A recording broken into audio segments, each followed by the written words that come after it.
Good morning, everyone present with us in the room and online. And we thank you for being here today. Today is Tuesday, March the 5th, 2024. You are in the Education Instruction Committee. So the committee will now come to order. Mr. Clerk, will you please call the roll?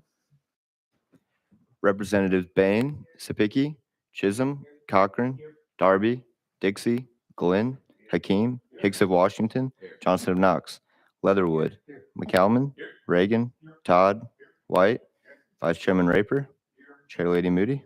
Madam Chair, you have a quorum. Thank you, Mr. Clerk. Members now and anyone with us, we like to open with prayer. So Vice Chairman Raper, will you please lead us in a prayer today? I'd be honored, Madam Chair Mooney. Before I do, I want to say happy Election Day to everyone and hope you exercise your vote if you haven't already. May we pray. Lord, you just bless us in so many ways, and we just thank you for your goodness and kindness and mercy that you bestow upon us each and every day. Lord, we pray for the group out there. We know that none of those are here by chance. Chance it is not relevant with you, that you have a plan for everything. We also pray for the group that is going to speak today, that you give them clear discernment, and I know they'll be nervous, and where they can relax and speak what's on their mind. Lord, we thank you for the leadership up here. God, you've chosen each representative to be here, and we just give you all the glory. We pray for our chair, and please put special blessings on her, and thank you most for your son, Jesus Christ. We ask it in his name. Amen. Thank you. And now we also do the Pledge of Allegiance. If you'd like to join us, please. Attention. I pledge allegiance to the flag of the United States of America and to the republic for which it stands, one nation under God, indivisible, with liberty and justice for all.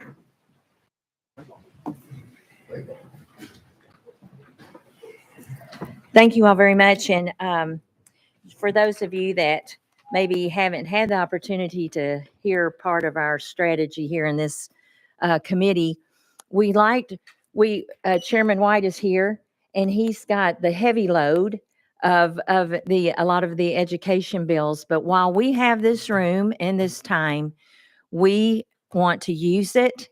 And so, like today, we don't have any bills, but we do have a presentation that you're going to really love, I think. And all right, thank you. And keeping me on track. But so just so you know what's going on today, and we're glad you're here. But now we, members of the committee, I see you, Representative Glenn. If you have any opening recognitions you'd like to give, so go ahead, Representative Glenn. Thank you, Madam Chair. And I would just like to recognize my Montgomery County Teachers Association that's out in the audience today. Thank you all for being here. Yes, we're glad you're here. So are you on spring break? Bless your hearts. You came up here. Thank you. Thank you for all you do back home. Anyone else? All right. I have someone. Her name is Faith Hirschler. And if you will wave to us, Faith is a teen Eagle with Eagle Forum of Tennessee. And so y'all pray for her because she's going to shadow me all day. So I'm happy to have you here, and we appreciate your interest. Thank you. Thank you for being here. Now, I am going to ask Representative Tim Hicks if he would introduce our presenter, because I think he knows you all real well. We're going to go out of session. Thank you. Thank you, Madam Chair. It's an honor for Representative Alexandra and I to bring someone from Northeast Tennessee. Coalition for Kids has been in our area, in our school district, for 25 years. I think they're celebrating 25 years this year. So that's a long time to work with a group of kids. That's what you'll hear today, a group of kids that needs it the most.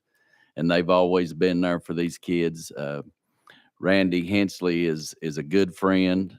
He's a mentor. He's a brother in Christ, and he does a great job working with these kids. Has a big staff, and like I say, Representative Alexander and I, it's just an honor to be able to bring him to y'all today and learn about the good things going on in Northeast Tennessee. So Randy, you come and share your story and share the stories of the kids that you serve. Thank you, sir.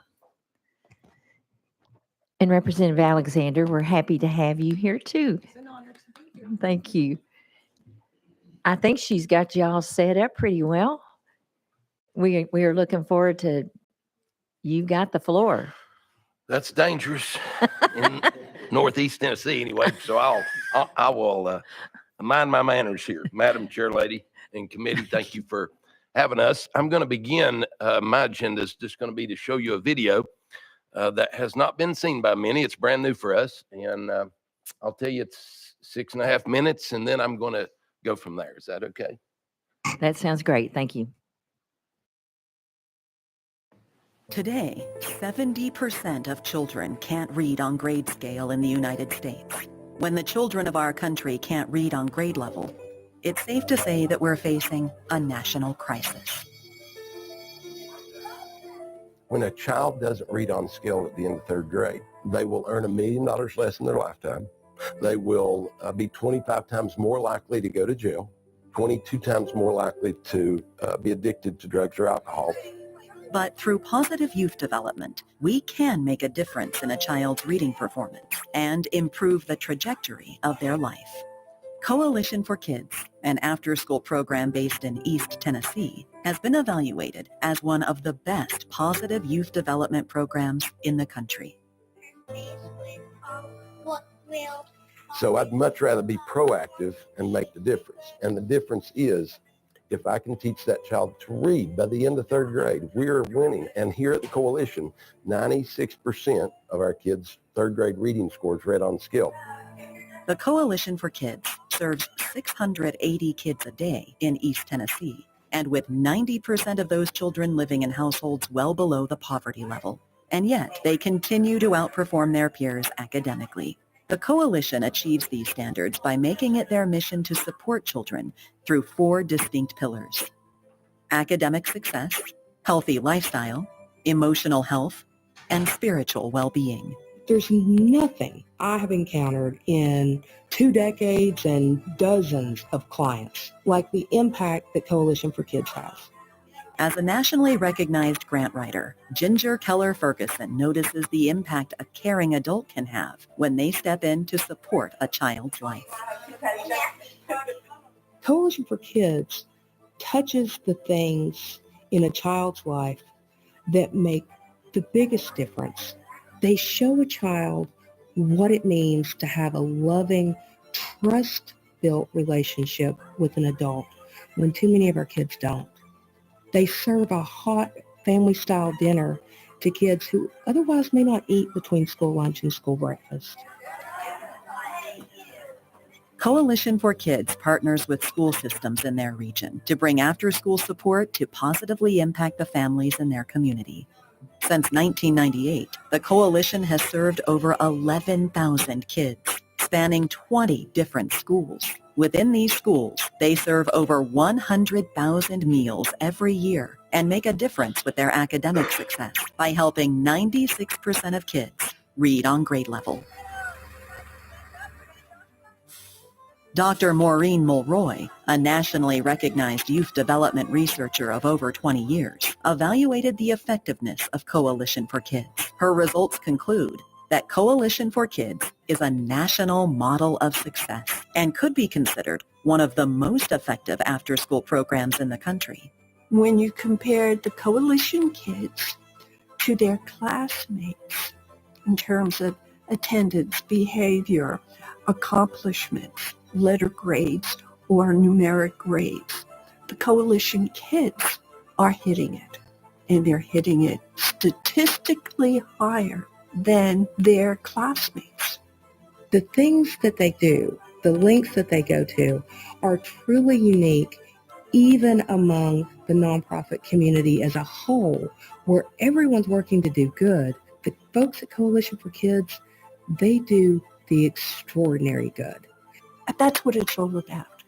It's children who, because of their engagement in the Coalition for Kids programming, see themselves as being smarter, safer, more secure, adaptable, and able to problem solve for themselves and their friends. You don't hear that very often, but you do when you collect the data from the Coalition Kids. Children are adaptable and resilient, and hurting children can heal. They just need love and support from a caring adult. As packed as our days are, there's always the window of opportunity for every staff person to be with every child in a way that pours the love of God in that child. And when the love of God goes in that child, their heart changes, their focus changes, and it cannot change. Nothing in this world can change that child's life like the love of God can.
Mr. Hensley, I hate to break that. That was powerful. And, but I have to do some housekeeping here. Would you please say your name again and who you're with for the record? Yes. And then carry on. Thank you. No problem. Randy Hensley.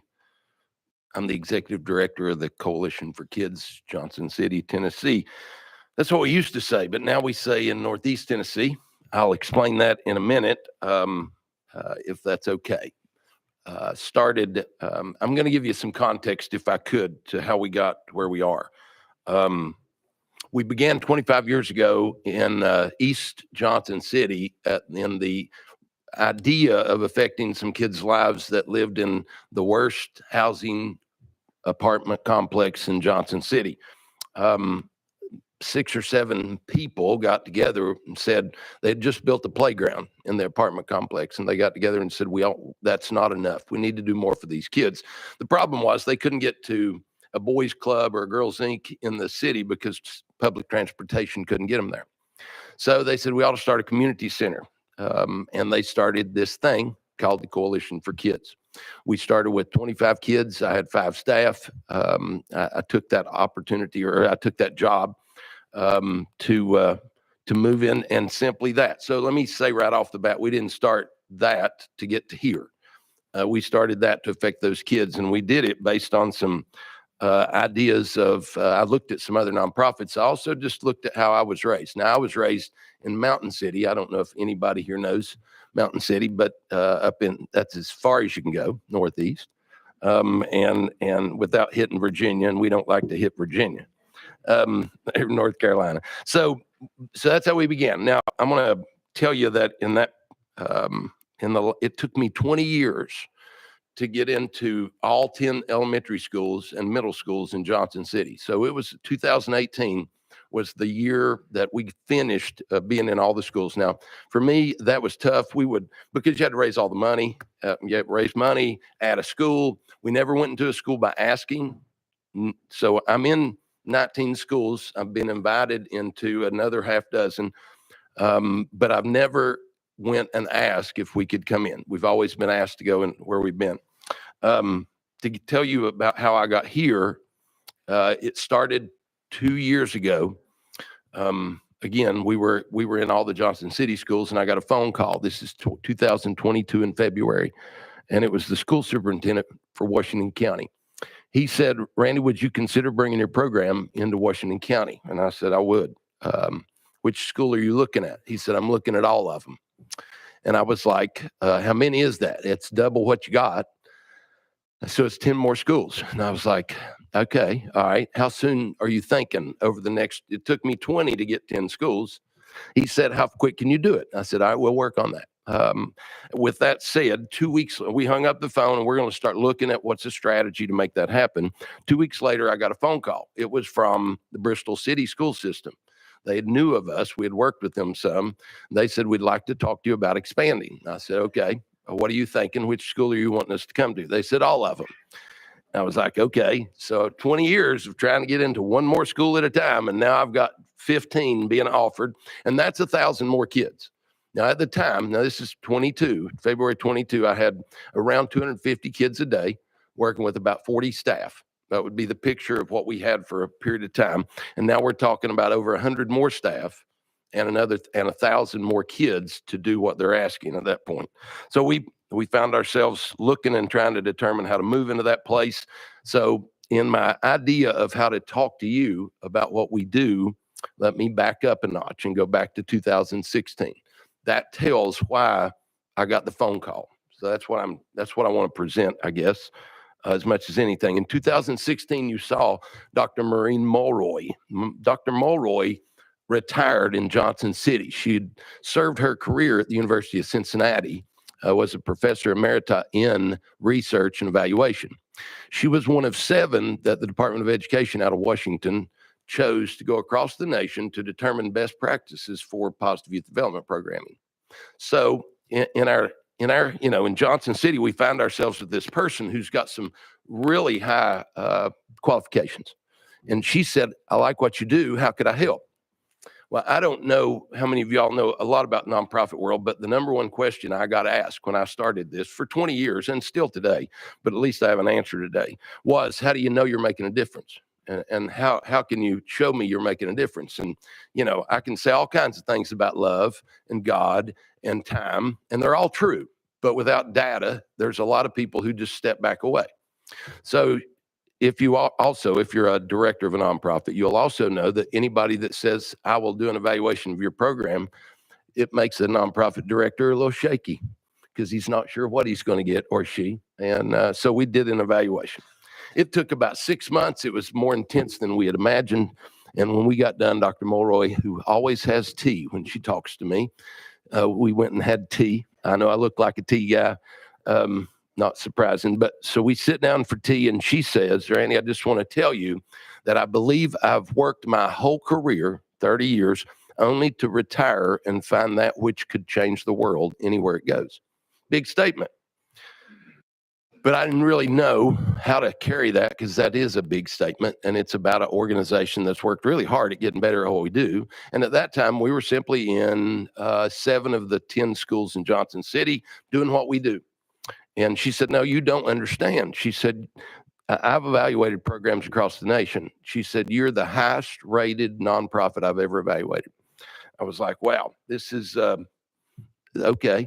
Okay. And then she starts talking to me. A lot of the statistics you've seen were all taken from one of her evaluations. We've done 3 in that time, 16 through 22. And one of those, as you know, you saw it, was a number 96. Well, we know the impact of not reading on scale, but let me tell you that the numbers I spoke in the video are numbers that came from Dr. Randy Wyckoff, who was a research over the research department at ETSU, and he covered an 8-county region in East Tennessee, and he determined that a kid who could not read on 3rd grade at the end of third grade on scale would earn $1 million less in his lifetime, live 7 years less, would 22 times more likely to be addicted to drugs or alcohol, 25 times less likely to go to college. It went on. And then she got to the point of saying, and 96% of your third graders read on scale. Wow. Okay. That's a big statement. That got some press. That got some coverage. That got some people talking about what we do and how we do what we do as far as that goes. And that 2016 evaluation was what led up, because by the time we hit 2020 with the pandemic that shut everything down, in 22, that's when those two school systems said we need help, because we all know where our numbers were with third grade reading after the pandemic and coming through that. So that's how we got ourselves to the place that people said, we need your program. And I've had people come to me for years to say, how do you do what you do? How are you getting the reading results? And everybody wanted to know how you get the reading results. My biggest answer would be to you, it's not about a curriculum that addresses third grade reading, because I learned to read by the end of third grade on scale because of consistency of human beings who cared for me, and I was in a place that was safe. I called it Granny and Papa's, but they said that wouldn't be a good name for this, so we decided to go with Coalition for Kids. Because when I got off the bus, you went in and what did you do? You got a snack after school. That's what we do. Oh, by the way, I'm also telling you not only how I was raised, I'm also telling you what we do at the Coalition. I got a snack after I got off the bus at the house where I felt the safest. Now, I hope you hear that, because the kids that we address don't feel safe when they go home. Let me also say that 84% of my kids' families earn less than $20,000 a year. I'm not dealing with the crowd that's got a whole lot. 43% of my families earn less than $10,000 a year. That's the people, that's the children and families that we're loving on, addressing them. By the way, if I didn't mention it earlier, it's a no-charge program. That's the reason we raise the money we raise. There is no cost to any of our kids for anything. We give rides to our place and away from our place. If a kid doesn't get a ride, a family's not putting the kid in our program. Now, do all my kids need rides? No, they don't. But we do have a fleet of buses. And then when we went into Washington County, we had Washington County step into an agreement. They wanted us to come in, and so they agreed to give us all transportation and food. And by the way, we do a full supper every night for any kid in any program, anywhere they are, in any of the 19 schools, in any of the 3 school districts. So if you're in our program, you're going to get a full family supper. Washington County agreed to do that. When we went to Bristol committed to the same thing. We want your program, and we will commit transportation and or the food. So we got those two things, which are huge for us. If we just get to come in and do programming, that's great. But to do food and transportation, that's big. So to get a partnership with school systems that are willing to put money into it, as well as their facilities, that's how we chose to step forward and step up and move into affecting more kids and more kids and more kids. So let me go back to the statement that Dr. Mulroy said. She said, Randy, the reason you're so highly rated is that most nonprofits that are working with kids are more narrow. You're a holistic approach is what's making the difference. You're not just addressing a curriculum for reading. You're addressing a faith-based part. You're addressing a relational part. You're addressing because we have programs for so much more. There is an extracurricular window in our programming. So they get out of school, they get a snack. Then we do homework. And for the next hour to an hour and a half, they're going to work on homework. And if they don't have homework, we're doing reading. Because now we know. At the time in 2016, the concept of third grade reading was not very loud. It was about 10 years ago or so when it started being talked about. 16, you're thinking about it today, it's extremely loud. I didn't know the numbers, but Representative Hicks was sharing with me, we were talking this morning about the Johnson City school system and how high it's rated in the state of Tennessee. It's one of the best. We have been in the Johnson City school system for 25 years, and that is the 11,000 kids is Johnson City school system kids. I say that because we've only been the expanded part since 22, since really the 22-23 school year was when that begun, and now we're in the 23-24 school year. So I wrote down a few things to not forget. One is you may know what trauma-informed care is, but all our staff are trained in trauma-informed care that deals with ACEs and how to spot that and how to address those kids' needs.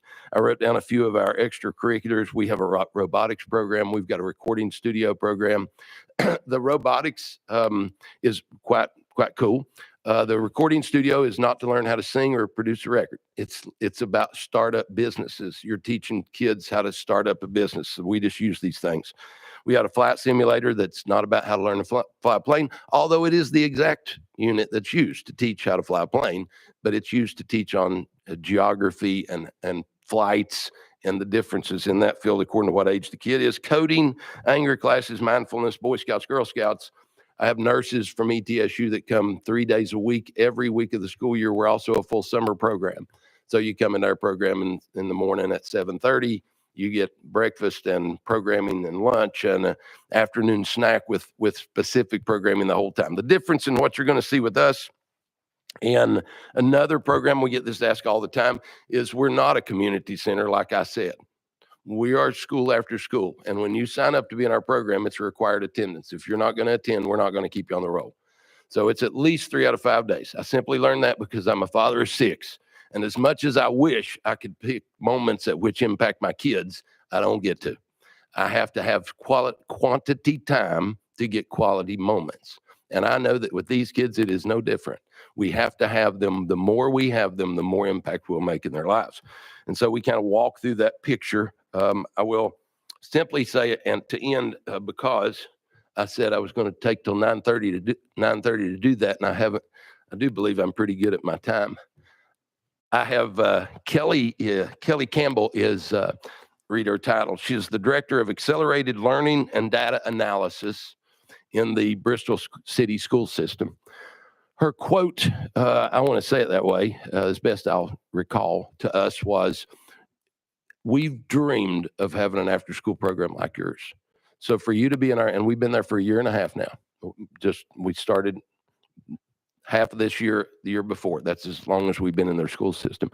And she is seeing impact which is beyond common, and their numbers are beyond common.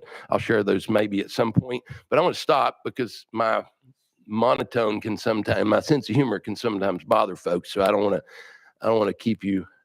If you have any questions or any thoughts, I'd love to move.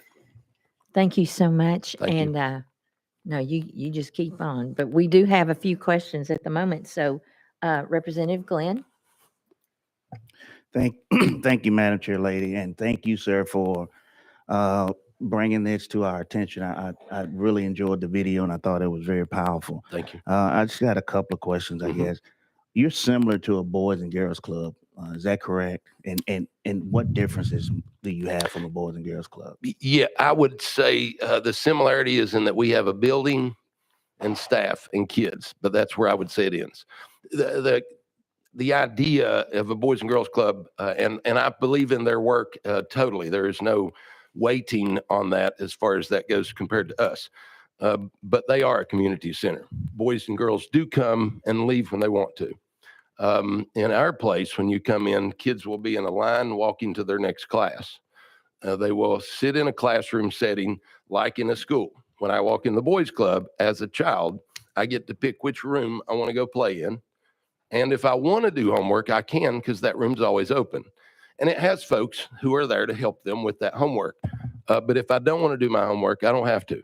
I can go to the gym and I can play in the gym, which is good. Because I have kids that will not come to our program because of the discipline we require and the order we walk in. Because it is school after school. It's not just a daycare. I always said, I'm not just going to watch people's kids for them. And they can't come and get them just because the kid says, I don't want to go to after school programming. And I just can't make a difference in their lives because they don't want me to. So if that's the majority of it. We are required attendance. We are classes that you don't get out of if you want to. I think they give snacks. I think some of them do supper. I just know those are things we do. And we are transportation home, where I think they have some transportation to the program, but not any taking them home. That's a few things that I could point to. Okay, thank you so much. Yes, sir. Yes, Do- Representative. Do you turn away any kids? No, have never turned away a kid that I know of. We have sent kids home and they couldn't come back, but we have never turned away a kid. That people have often asked me, what's the criteria for a child to get to come? And it is between kindergarten and 8th grade. By the way, we're a kindergarten to 8th grade program. And outside of that, we've never, I'm sorry, we have turned away kids when we didn't have enough money to hire enough staff to keep a 1-to-10 ratio, because that's one of the things we do. And another thing we do is volunteerism in East Tennessee. I don't think anybody's bigger than us. We'll run about 1,000 volunteers a year in our program, which makes a big difference in our kids to be able to put volunteers in buildings with kids, because we try to keep a 1-to-10 ratio. The state is 1-to-25. I just don't think the school system has enough time to give the focus needed to help with this dilemma that we have as far as kids and reading goes. Last follow-up, Madam Chair. Yes, go ahead, please.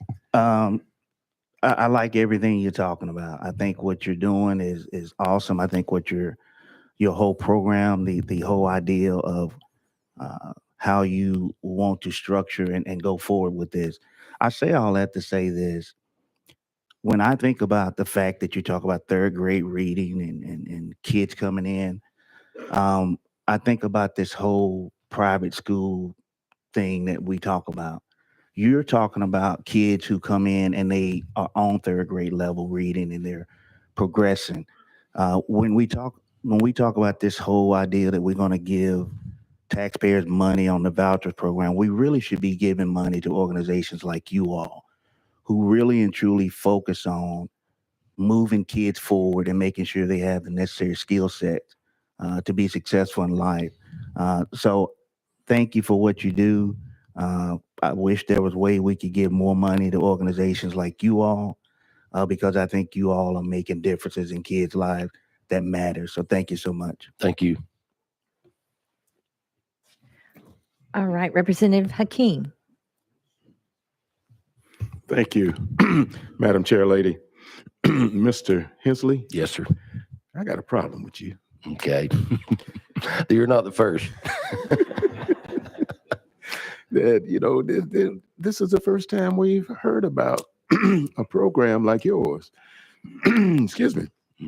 And I think what I'm hearing is that the school system does its thing during the day. And then after school, young people have the opportunity to enhance what they've learned in school. Totally agree. Now, it sounds like, again, that the school system have bought into Correct. that. Now, do you see this working in an inner city school or rural schools, or just what are your thoughts?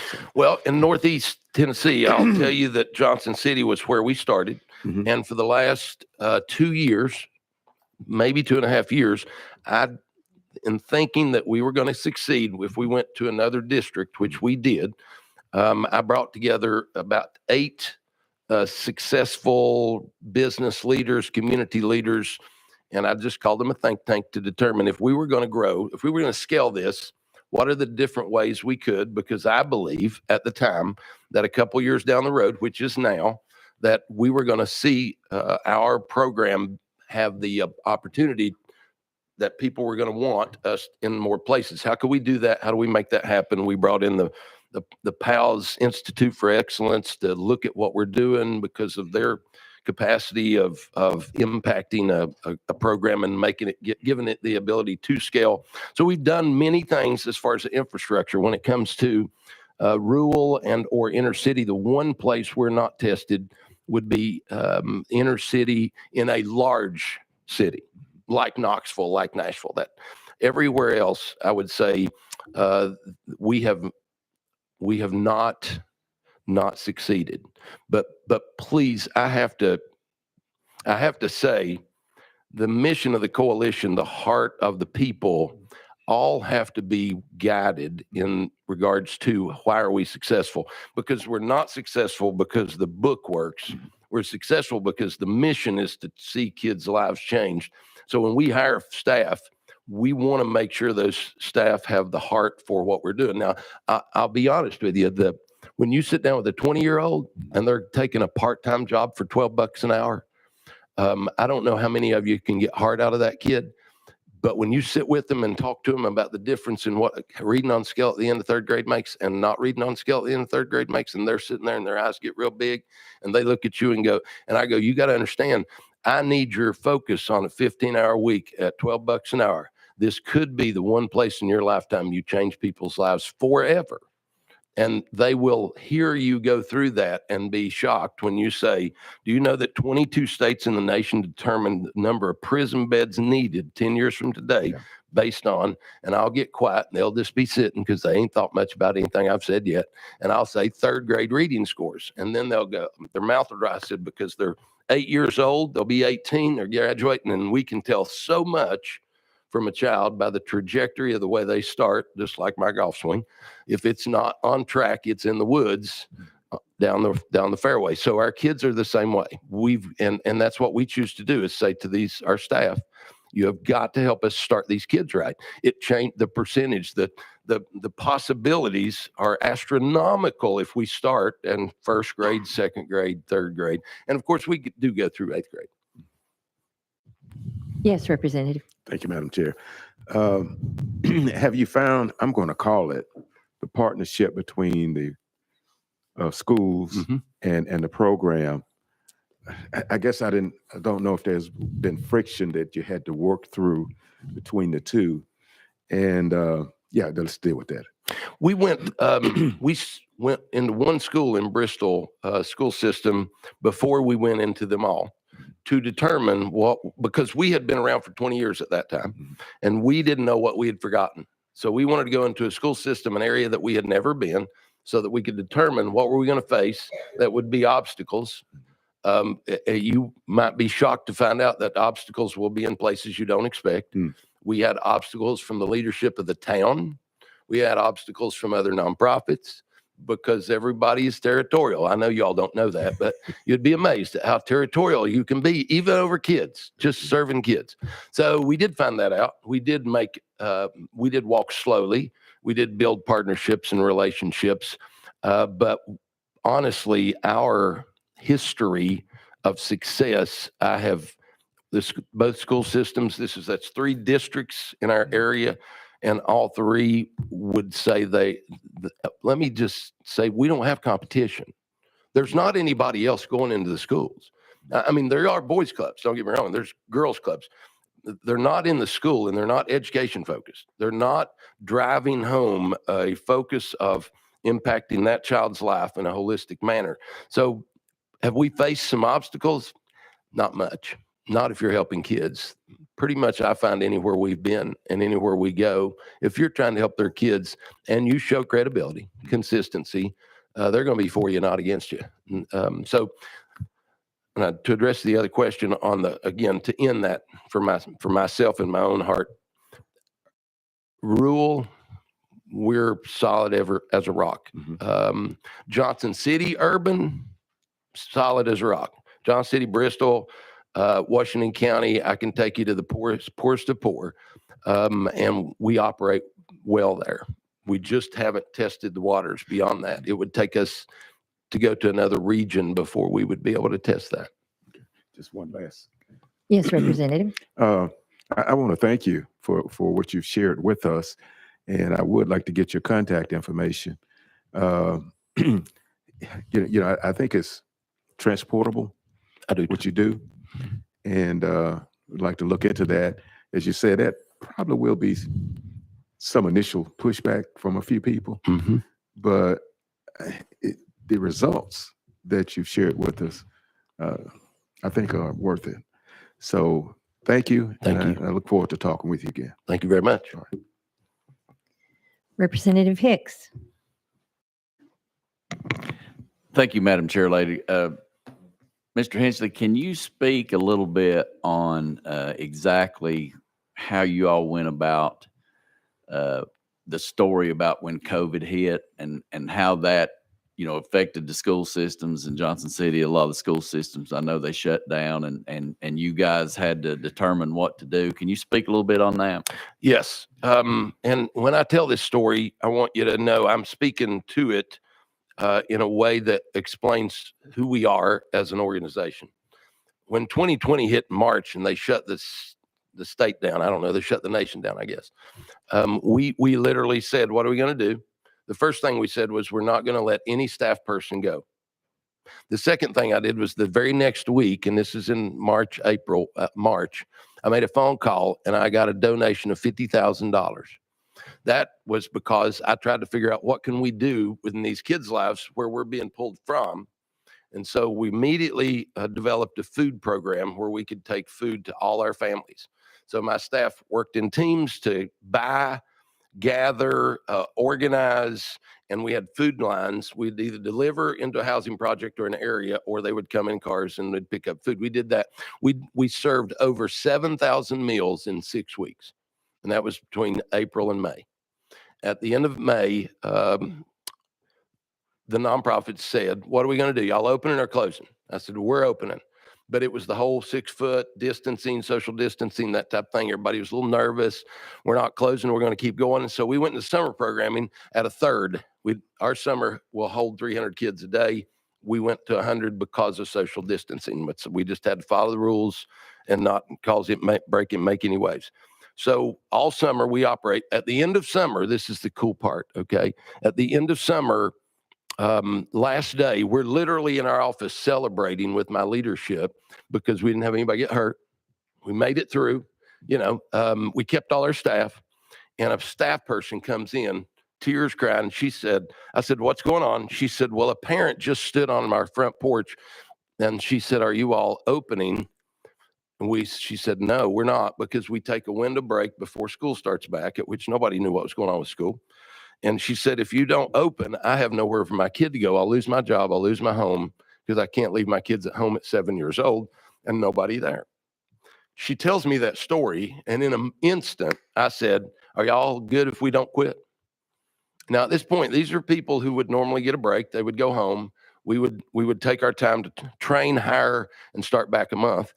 3 weeks later, and they said, we'll do it. So on Monday morning, instead of being off and getting ready to train for a 3-hour-a-day program after school till 6 o'clock, 6:30, instead we got to the office at 7 and opened our doors at 7:30, like we had been in the summertime.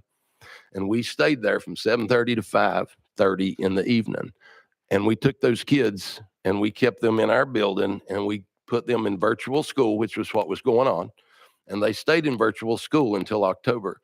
So from 7:30 in the morning until 5, we kept kids on an 8-hour day or a 10-hour day instead of our normal after-school program.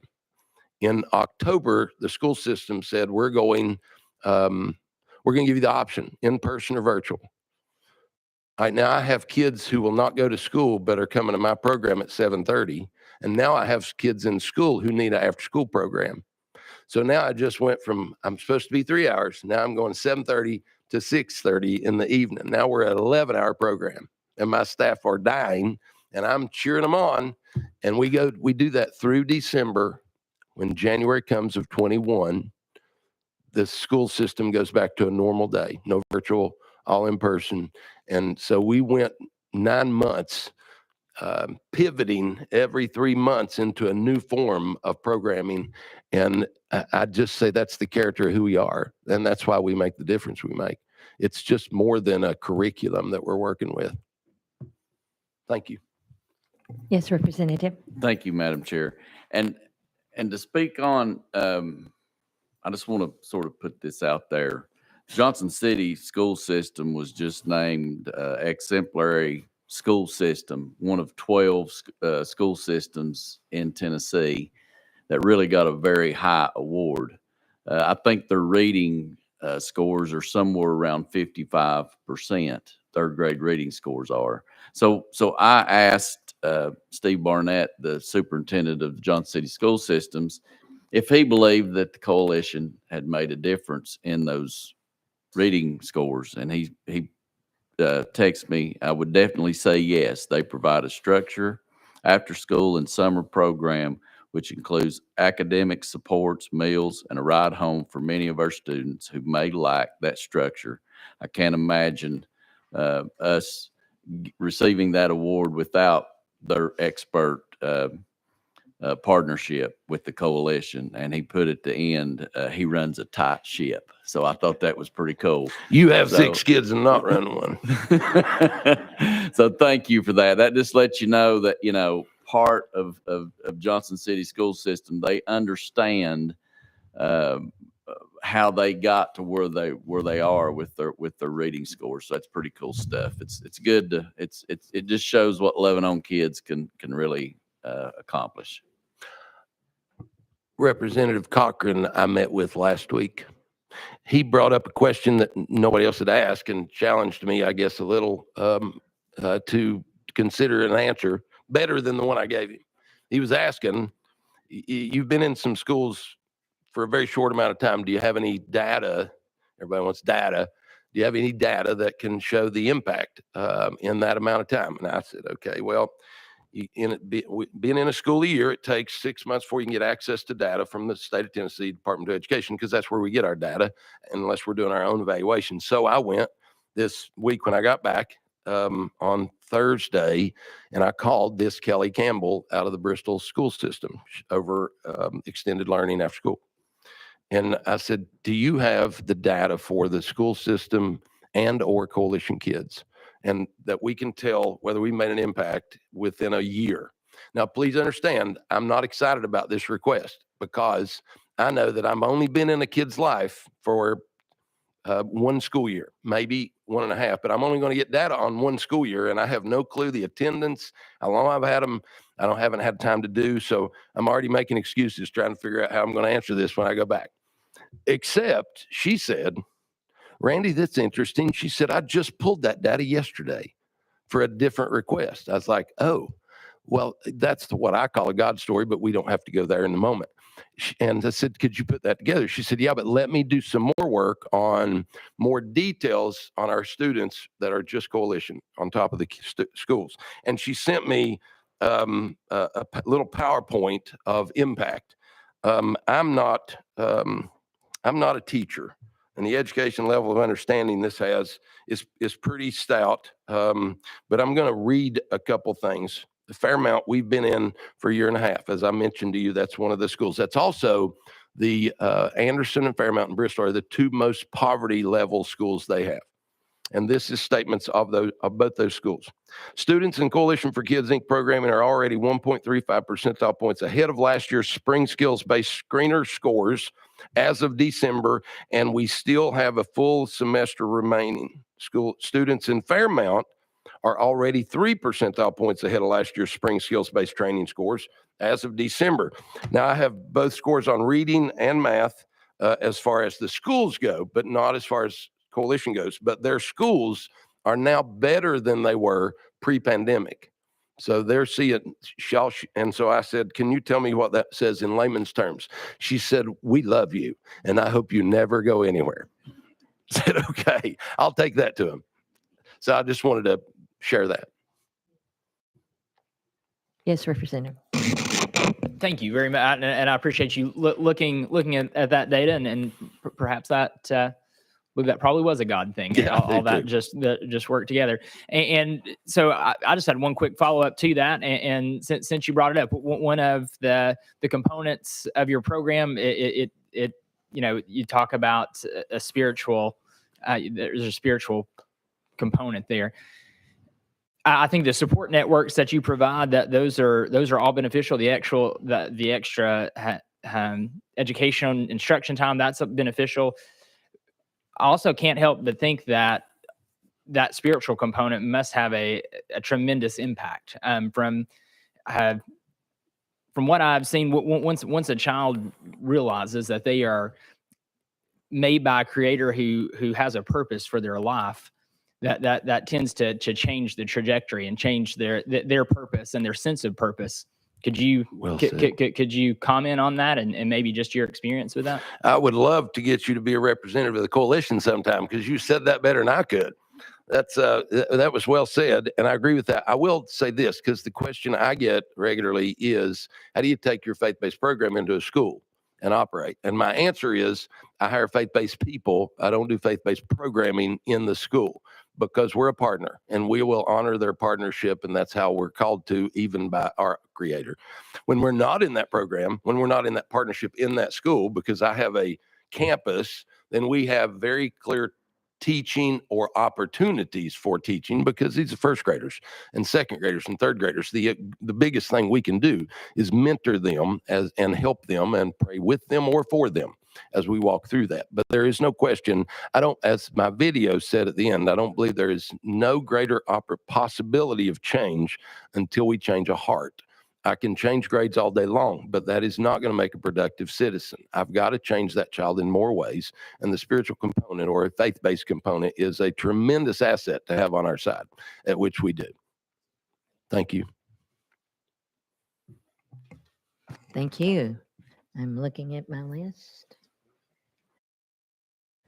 All right. Well, since I have the microphone, it is very encouraging, and I thank you for making the trip up here. And it is true, the people you have working with you, sounds like they're miracle workers. They are. But they love the kids. That's the thing, right? Mhm. It's about our children.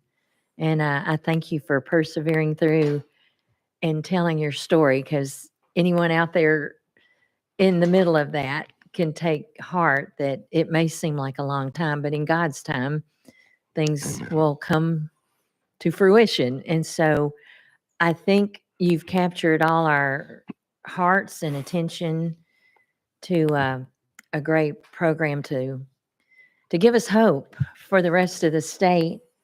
But I thank you so much for all you've done, and tell your staff we say thank you too. You've represented them well. I do have one more person though, Vice Chairman Raper. Thank you, Madam Chair. I just want to say thank you, and I wanted to ask my fellow reps if we would join you in giving you a round of applause for coming today. So anyway.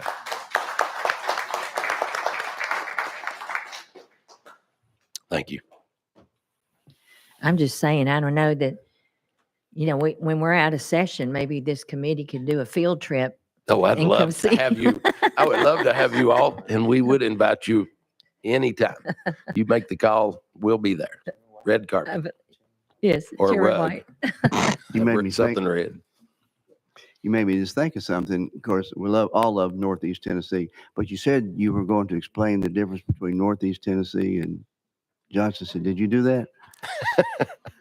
Oh, I did, why- didn't I? When I started. Okay, so I used to say for 20 years, I said, we're the Coalition for Kids. We're in Johnson City, Tennessee, except now we're Washington County, and now we're Bristol. So now I say we're in 3 school districts, and we're in the Northeast Tennessee region, because now we're getting bigger. We're not getting too big for our britches, but we're getting bigger. So we use the word region. We're Northeast Tennessee now, not just Johnson City. Mm-hmm. It's But true. thank you, because you remind me. I spend a lot of time up in your area also, and they always tell me Tennessee doesn't stop in Knoxville. Amen, brother. Thank you all. Well, members, if there's not any other questions, we will go back in session. Thank you again, and we look forward to more good news and possibly seeing you soon. Thank you. Thank you. All right, members, we are back in session, and since there's nothing on the agenda, I'll entertain a motion. We have a motion. We are adjourned. See you next time. Thank you all.